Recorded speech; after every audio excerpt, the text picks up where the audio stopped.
Praise the Lord. இன்றைக்கி இயேசப்பா உங்களை பார்த்து சொல்கிற விஷயம் என்னென்னா, நீங்கள் சும்மா இருப்பீர்கள், நான் உங்களுக்காக யுத்தம் செய்வேன். என்னோட வாழ்க்கையில் அநேக காரியங்கள் இருக்கும், சண்டைகள் இருக்கும், சமாதானம் இல்லாத ஒரு தன்மை இருக்கும், எங்களை மற்றவர்கள் தவறாக புரிஞ்சு கொண்டு இருக்கலாம்.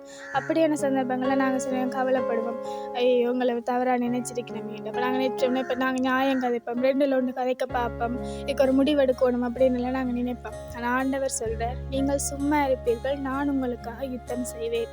அவர் வாக்கு கொடுத்துருக்கிறார். அப்போ நாங்கள் என்ன செய்யணும்னா பொறுமையாக இருக்கணும். நாங்கள் சிலவங்களோட வாழ்க்கையில் அனுபவிச்சிருப்போம், நாங்கள் பொறுமையாக இருந்திருப்போம், பொறுமையாக ஆண்டவர்கிட்ட ஜெபிச்சு ஆண்டவர்கிட்ட சொல்லியிருப்போம் இந்த காரியத்தை குறித்து. அதுக்கான பதிலையும் ஆண்டவர் எங்களை பொறுமைக்கு தக்கதான அந்த பதிலை காணத்தக்கதாக ஆண்டவர் செய்திருப்பார் எங்களோட வாழ்க்கையில். அப்படியான ஒரு சந்தர்ப்பங்கள் நிறைய எங்களுக்கு வந்திருக்கும். அப்போ நாங்கள் எல்லா காரியத்திலையுமே ஆண்டவருக்கு நாங்கள் விசுவாசம் உள்ளவர்களை அவர்கிட்ட ஒப்பு கொடுக்கணும், அவர்கிட்ட சொல்லணும். ஏன்னா அவர் எங்களை விசாரிக்கிறவராக இருக்கிறார். அப்போ அவர்களை விசாரிக்கிற கர்த்தராக இருக்கிறவே நாங்கள் அவர்கிட்ட சொல்லவே வேணும்.